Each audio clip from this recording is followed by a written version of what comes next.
ऐसे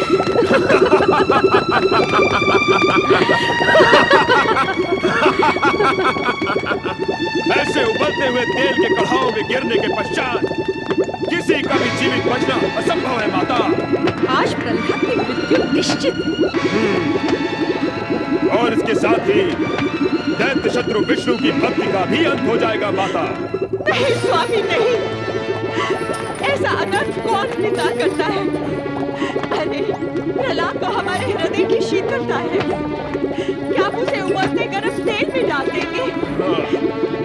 कैसे होगा आपसे ये? अपने अबोध बालक को इतना कठोर दंड मत दे स्वामी। ऐसा हुआ तो इस जगत के समस्त पुत्रों के हृदय से पिता के लिए सम्मान ही समाप्त हो जाएगा। पिता का नाम सदा सदा के लिए कलंकित हो जाएगा। स्वामी दया करो स्वामी, दया करो, क्षमा कर दो मेरे प्रहलाद को, दया करो मेरे पुत्र पर। मुझसे ये सब कुछ नहीं देखा जाएगा स्वामी। अरे दुष्टा, तू उस दुष्ट के लिए दया चाहती है जो हमारी दैत्य जाति और हमारे दैत्य साम्राज्य के प्रति निर्दयी होकर विष्णु भक्ति से सब कुछ स्वाहा कर देना चाहता है। यदि तू उस दुष्ट बालक को इस तेल की कढ़ाई में उबलते हुए नहीं देख सकती तो पहले तू ही कूद जा इस कढ़ाई में, फिर तू अपने पुत्र को उबलते हुए देखने की पीड़ा से मुक्त हो जाएगी। यही उचित होगा।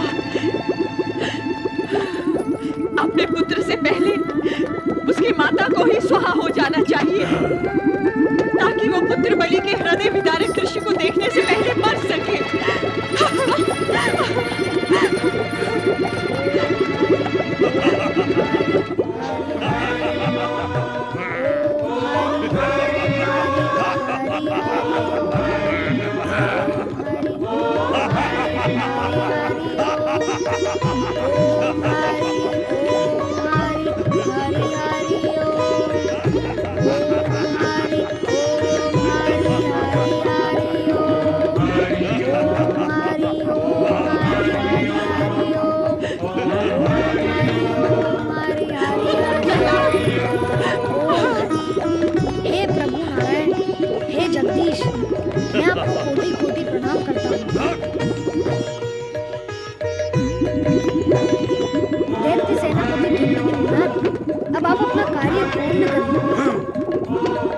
श्री विष्णु के श्री चरणों में जाने के लिए तैयार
उठो माता, मेरी ओर देखो माता।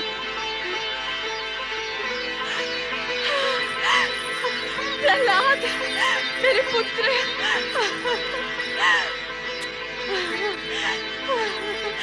प्रहलाद।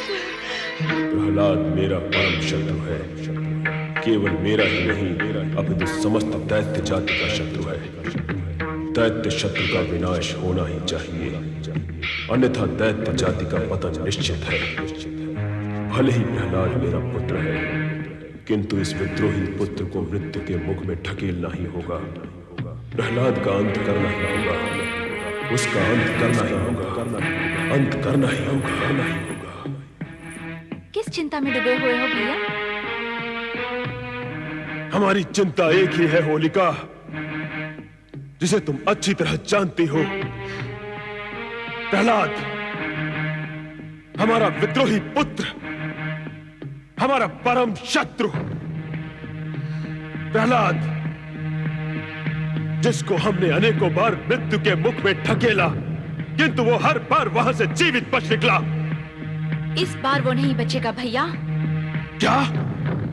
हाँ भैया, तुम्हारी बहन ने तुम्हारी इस चिंता को दूर करने का उपाय सोच लिया है। क्या उपाय सोचा है तुमने? तुम नहीं जानते भैया, मैंने अग्नि की तपस्या करके अग्नि में न जल जाने की सिद्धि प्राप्त की है, और यह सत्य केवल माता दीति ही जानती है। किंतु तुम्हारे सत्य से प्रहलाद को समाप्त करने की हमारी ये समस्या कैसे हल हो सकती है होलिका? मैं प्रहलाद को गोद में लेकर बैठूंगी, उसके प्रति अपने स्नेह का प्रदर्शन करूंगी। उसी समय तुम सैनिकों को आग जलाने का आदेश देना। संकेत में अग्नि प्रज्वलित होगी और प्रहलाद अग्नि में जलकर भस्म हो जाएगा, और मैं अपनी सिद्धि के बल पर जीवित ही अग्नि से बाहर निकल आऊंगी।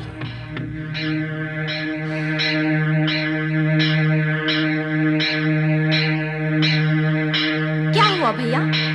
क्या मेरी ये युक्ति तुम्हें ठीक नहीं लगी? तुम्हारी युक्ति तो ठीक है, किंतु हम ये सोचते हैं कि प्रहलाद ने विष्णु भक्ति करके ऐसी चमत्कारी सिद्धियां प्राप्त कर ली हैं, जिसके कारण मृत्यु उससे दूर रहती है। यदि तुम्हारी युक्ति भी उसके सामने विफल हो गई, तो फिर हम क्या करेंगे? नहीं भैया, इस बार ऐसा नहीं होगा। मैं आपको विश्वास दिलाती हूँ कि जब तक प्रहलाद अग्नि में जलकर भस्म नहीं हो जाएगा, मैं भी अग्नि से बाहर नहीं निकलूंगी। तो तुम्हारे विचार से हमें यह कार्य कब करना होगा? आगामी फागुन की शुक्र पूर्णिमा को। आगामी फागुन की शुक्ल पूर्णिमा को।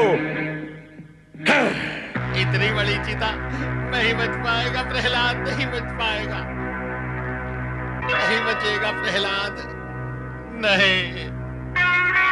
हाँ, होलिका के अग्नि स्नान के लिए ये चिता उत्तम है। होलिका का ये उपाय और आयोजन भी उत्तम है माता श्री। अब हमारा लक्ष्य अवश्य पूरा हो जाएगा दैत्यराज। हाँ। भैया अमर्क, इस बार प्रहलाद के बचकर निकलने की कोई संभावना नहीं। अब तो उसका अंतिम समय आ गया भैया। मत रो माता, मत रो। जब तुम रोती हो तो मुझे ऐसा लगता है कि जिस भगवान विष्णु पर मेरा विश्वास है, उस भगवान पर तुम्हें विश्वास नहीं है।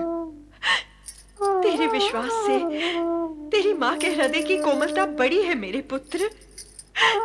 इस जगत में मेरे अतिरिक्त अन्य कौन ऐसी अभागन माँ होगी जिसने अपने प्राणों से भी प्रिय पुत्र को मृत्यु के विकराल जबड़ों में बाहर बाहर जाते हुए देखा हो। ये देखकर मेरे हृदय का कोमल घट फूट गया है पुत्र। ये आंसू वहीं से आ रहे हैं। तुम्हारे इन आंसुओं से मेरा विश्वास डूबेगा नहीं माता, और ना ही तुम्हारे हृदय की कोमलता से मेरी भक्ति का मार्ग कच्चा होगा। मैं तो यह चाहता हूँ कि मेरी भक्ति और मेरे विश्वास से तुम्हारा हृदय पक्का हो। अपनी माता का हृदय पक्का करेगा तू? तेरी इन्हीं ज्ञान भरी बातों से तेरे प्रति मोह और अधिक बढ़ जाता है मेरे पुत्र। और जब पुत्र के लिए मोह बढ़ता है न पुत्र, तो माता का हृदय पक्का नहीं रह जाता, वो और अधिक कच्चा हो जाता है। अब आप ज्ञान भरी बातें कर रही हैं, जो मेरे समझ के बाहर हैं। ज्ञान की नहीं, विश्वास की बातें करो माता। याद करो माता, मेरे जन्म के समय भगवान विष्णु ने प्रकट होकर कहा था कि वे अदृश्य रूप में हर समय मेरे साथ रहेंगे। जब भगवान का आशीर्वाद है मेरे सिर पर, तो चिंता कैसी? और कौन करेगा मेरा विरोध? और करेगा भी तो कैसे? तेरे इसी विश्वास ने तो तुझे ही नहीं मुझे भी जीवित रखा है मेरे पुत्र। जब विश्वास है तो रोती क्यों है माता? तुझ पर बार बार अत्याचार होता है, अन्याय होता है, वो भी तेरे ही पिता द्वारा, जिसे मैं असहाय और विवश होकर देखती रहती हूँ तो मुझे रोना आता है पुत्र। वो दृश्य और उन दृश्यों की दुखद स्मृति मुझे रुला देती है प्रहलाद। इसका एक सरल उपाय है माता। भविष्य में ऐसा कुछ हो तो तुम मेरे आसपास देखना, तुम्हें भगवान विष्णु नजर आएंगे। उनकी उपस्थिति का ध्यान करेंगे तो रोना नहीं आएगा माता। शुभ बोल मेरे पुत्र, विधाता न करे भविष्य में ऐसा कुछ हो।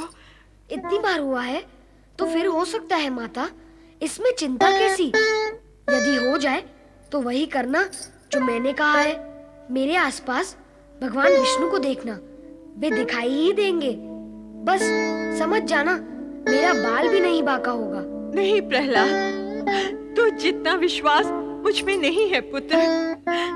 तू देखते रहना भगवान विष्णु को, पर मैं तो तुझे ही देखती रहूंगी। मेरे तन का रोम रोम तुझे ही देखता रहेगा। मैं तेरे पास खड़े भगवान तक नहीं पहुंच पाऊंगी। अरे तुझे छोड़कर मेरी दृष्टि इतनी दूर तक नहीं जाएगी प्रहलाद। माता, क्यों रो रही हो माता? यही सोचकर कि तेरे पिता के साथ साथ समस्त असुर जाति तेरी शत्रु बन चुकी है, तो अकेला नन्हा सा बालक कब तक उनका सामना करेगा? फिर वही बात। अरे माता, मैं नन्हा बालक हूँ, पर भगवान विष्णु तो नन्हे बालक नहीं है। वे सबको पछाड़ते आए हैं और सभी को पछाड़ देंगे। तुमने बार बार मेरे ऊपर उनकी कृपा का चमत्कार होते हुए देखा है, फिर भी चिंता करती हो। अभी आंसू पोंछ डालो। भगवान विष्णु मुझे अब तक हर विपत्ति से उभारते आए हैं और भविष्य में उभारेंगे। विधाता करे ऐसा ही हो मेरे पुत्र।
हमारे शत्रु का नाम लेना। प्रहलाद, होलिका, प्रहलाद को छोड़ दो, अन्यथा तुम्हें भी इसके साथ जला दिया जाएगा। प्रहलाद, मैं तुम्हारे पिता की बहन अवश्य हूँ, किंतु तुम पर किए गए अत्याचारों से मैं बहुत दुखी हूँ। प्रहलाद, मैंने निश्चय कर लिया है कि आज यदि तुम्हें जलाने का उपक्रम होगा तो मैं भी तुम्हारे साथ चलकर मर जाऊंगी। भैया, मैं कहती हूँ इस फूल से कोमल बालक पर अत्याचार बंद करो, अन्यथा मैं मर जाऊंगी। नहीं होलिका, नहीं। ये दुष्ट बालक दया और प्रेम के योग्य नहीं है, इसे जल जाने दो। नहीं, नहीं, मैं इसकी बुआ हूँ। पिता की दया ना सही, मैं इसकी बुआ इतनी निर्दयी नहीं हो सकती। यदि आप सबने निश्चय कर ही लिया है कि इसे भस्म करना है, तो मैं भी इसके साथ भस्म हो जाऊंगी। इसकी माँ कयाधु कहाँ है? अपने कक्ष में है, उसे इस विषय में कुछ भी ज्ञान नहीं है। प्रहलाद, मेरे बालक, आओ पुत्र, आओ।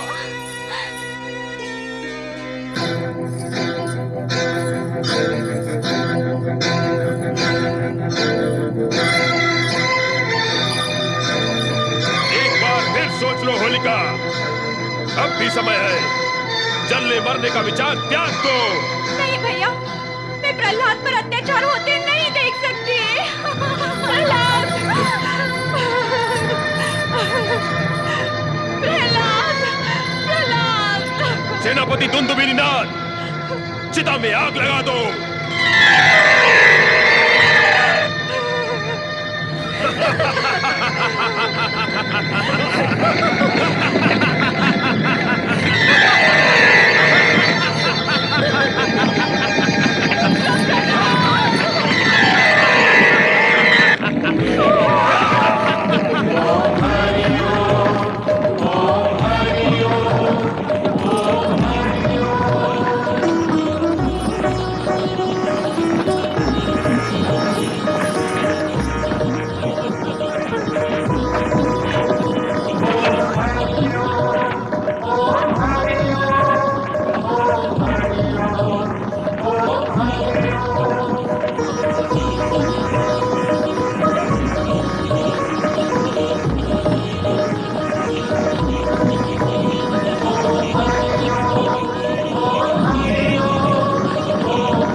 आहा, श्री हरि, धन्य हैं आप और आपकी लीला धन्य है, और धन्य है आपका भक्त प्रहलाद और उसकी भक्ति धन्य है। फाल्गुन की ये पूर्णिमा होलिका दहन के नाम से सदा सदा के लिए प्रसिद्ध हो जाएगी।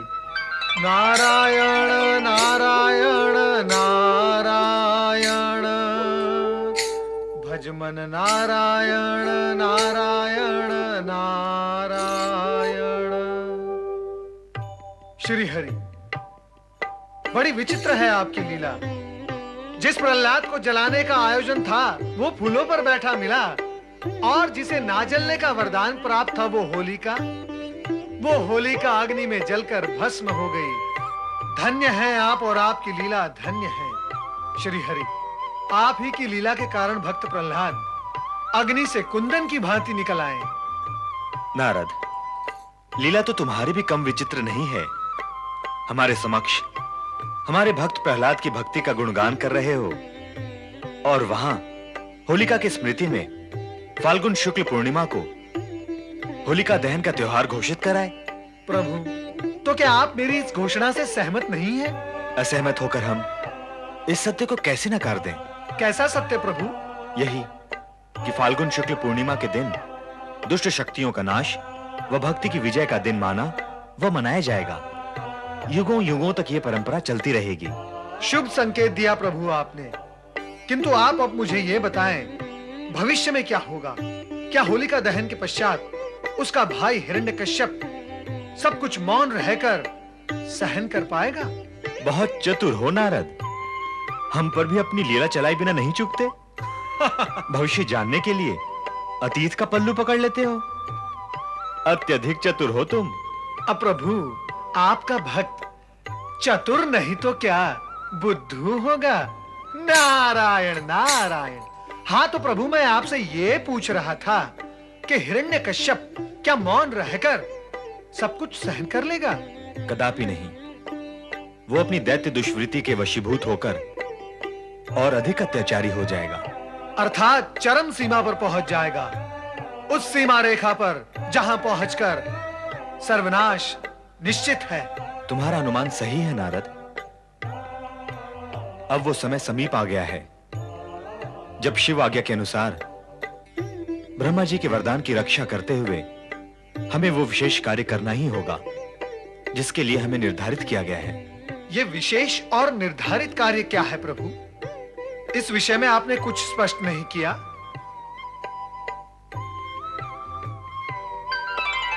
माता, नारद का प्रणाम स्वीकार करें। अब तक आप कहां थी माता? प्रभु का संग छोड़कर आप कहां चली जाती हैं? मैं क्या करूं नारद, तुम्हारे प्रभु तो मुझसे बात ही नहीं करते। मैं इनके मुखमंडल के दर्शन करते हुए कब तक यहाँ बैठी रहूं? तो क्या माता, आप भ्रमण करने चली गई थी? तुम ही अनुमान लगा लो कि मैं कहाँ गई थी। सही अनुमान तक पहुंचने के लिए तुम्हें इतना जानना है नारद कि इनकी केवल दो ही सखियां हैं, देवी सरस्वती और देवी पार्वती। अब तुम्हें केवल इतना जानना है कि ये ब्रह्मलोक गई थीं अथवा कैलाश पर।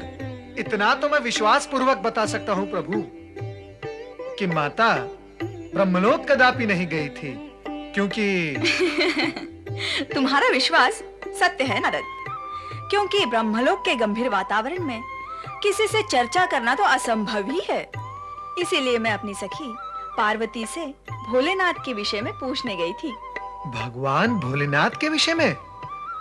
वे तो सदा जगत की चिंता करते हुए समाधि में लीन रहते हैं। उनके विषय में क्या पूछना है? नारद, हमारे स्वामी उनकी लीलाओं के विषय में स्वयं तो हमें कभी कुछ बताते नहीं, पर भोलेनाथ इनकी लीलाओं के विषय में इनसे अधिक जानते भी हैं और अधिक बताते भी हैं।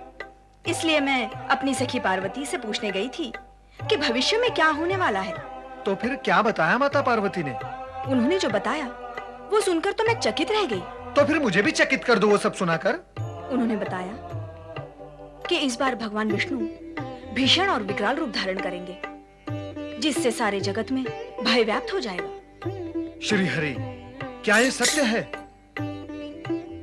सुनते रहो और देखते रहो, हमसे कुछ न पूछो। दैत्यराज हिरण्यकश्यप की जय, महाप्रतापी हिरण्यकश्यप की जय, महाबली हिरण्यकश्यप की जय। बंद करो ये जय जयकार, बंद करो।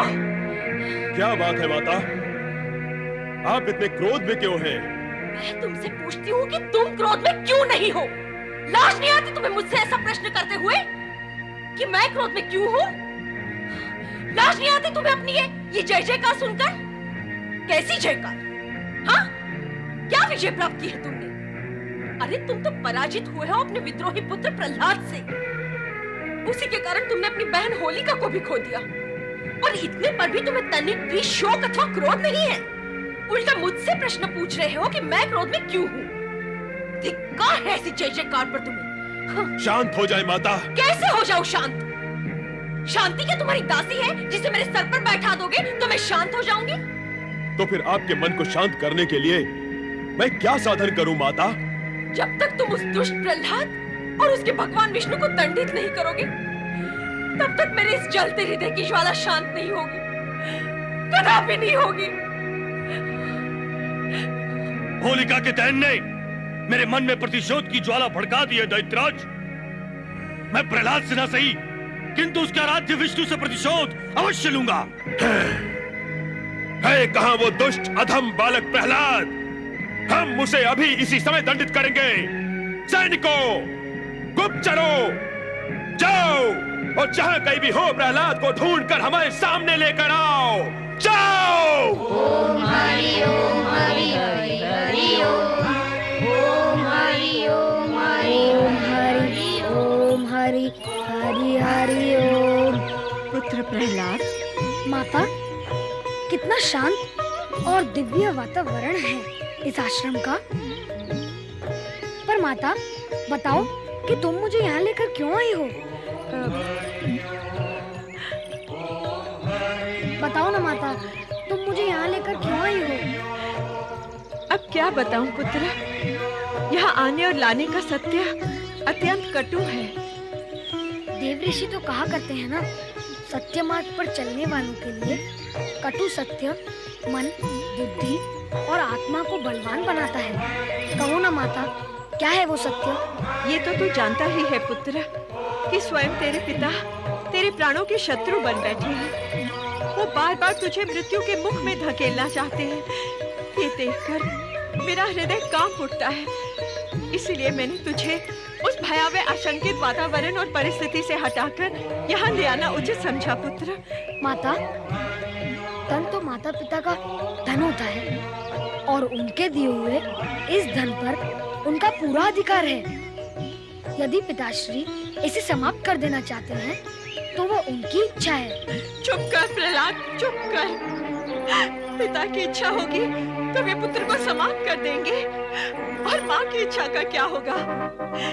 इस जगत में आज तक किसी भी माँ ने अपने ही पुत्र को समाप्त करने की इच्छा की है क्या? ऐसे कैसे मैं तुझे अपने पिता की इच्छा पर समाप्त होने दे सकती हूँ प्रहलाद? अरे मैं माँ हूँ, तेरी माँ। मैं तुझे इस दिशा की ओर देखने भी नहीं दूंगी जहाँ मृत्यु का दुर्गंधपूर्ण काला धुआं उठता दिखाई देता हो। इसलिए तो मैं तुझे यहाँ ले आई हूँ पुत्र। पर माता, उनसे छिपकर कायरों की भांति यहाँ रहना मुझे स्वीकार नहीं है। आओ चले माता। होगा तो वही जो भगवान विष्णु की इच्छा होगी, और नारायण की इच्छा तो उनके भक्तों के लिए सदा शुभ ही होती है। चलो माता। नारायण नारायण। भक्त प्रहलाद, जब से मैंने तुम्हारे भक्ति के चमत्कारों की कीर्ति कथाएं सुनी है, तब से मैं तुमसे मिलने नहीं तुम्हारे दर्शन के लिए आतुर था। प्रहलाद के दर्शन, अपने शिष्य के दर्शन। देवर्षि, प्रहलाद तो आपका शिष्य है, दर्शनाभिलाषी तो इसे होना चाहिए। सत्य तो ये है कि यदि आपका सहयोग न होता तो इसका जन्म ही संभव न होता। ये तो जन्म से ही आपका ऋणी है। प्रणाम देवर्षि। कल्याण भव, आयुष्मान भव, आनंद भव। देवर्षि, कल्याण और आनंद तो आपके आशीर्वाद और भगवान की कृपा से ही हुआ है। मैं माता द्वारा आपकी कृपा के विषय में भी सब कुछ सुन चुका हूँ। आप श्री नारायण के परम भक्त। बस प्रहलाद बस, मैं श्री नारायण का भक्त अवश्य हूँ, किंतु भक्ति की दृढ़ता में मैं तुम्हारी बराबरी नहीं कर सकता। इसीलिए तो मुझे तुमसे शिक्षा लेनी। क्षमा करें देवर्षि, क्या आप अपने शिष्य की परीक्षा लेने आए हैं? कठोर परीक्षा? नहीं प्रहलाद, मैं तो तुम्हें ढूंढता हुआ ये संदेश देने आया था कि तुम्हारे पिता शत्रु भाव के वशीभूत होकर वो तुम पर चाहे जितने अत्याचार करें, किंतु तुम विचलित न होना, क्योंकि तुम्हारे साथ भगवान भोलेनाथ और श्री हरि विष्णु की असीम कृपा है। इसलिए अत्यंत भीषण और भयंकर विपत्तियां आने पर भी तुम्हारा किंचित भी अहित नहीं होगा, यही विश्वास हृदय में बनाए रखना। ये देखो राजकुमार प्रहलाद और दैत्य महारानी। पकड़ के ले चलो इन्हें। सावधान, शांत हो जाओ सैनिकों। राजकुमार कहते हो तुम इन्हें, है भी तुम्हारे राजकुमार। राजा की आज्ञा लेकर साथ आए हो, तो क्या राजकुमार के प्रति सम्मान की भावना राजमहल में छोड़कर आए हो? यदि आप राजकुमार को ले जाना चाहते हो तो ले जाओ, किंतु सम्मान के साथ। नहीं, मैं प्रहलाद को नहीं जाने दूंगी। अभी अभी देवऋषि ने क्या कहा माता? तुम व्यर्थ ही चिंता करती हो। मुझे कुछ भी नहीं होगा माता। ये तेरा सोचना है पुत्र, क्योंकि तेरे साथ तेरे भगवान विष्णु हैं। तो मेरा सोचना कुछ और है, क्योंकि मेरे साथ मेरे पुत्र प्रहलाद की चिंता और उसका मोह है। माता, जब तुम मानती हो कि मेरे साथ भगवान विष्णु हैं और यह भी कहती हो कि तुम और तुम्हारी ममता मेरे साथ हैं, जब मेरे साथ भगवान विष्णु और तुम दोनों हो, तो क्या तुम्हारे साथ भी भगवान नहीं हुए? देखा देवर्षि आपने, इस बालक का बुद्धि कौशल कितना चतुर है आपका शिष्य। यही तो मैं तुमसे कह रहा हूँ दैत्य रानी, कि कितना निर्भय और होनहार है आपका पुत्र। आप निश्चिंत रहें और उसे जाने दें। मुझे खोजने में तुम्हें बहुत कष्ट हुआ होगा सैनिकों। अब मुझे साथ ले जाकर अपना कष्ट दूर कर लो। ओम हरि, हरि हरि ओम।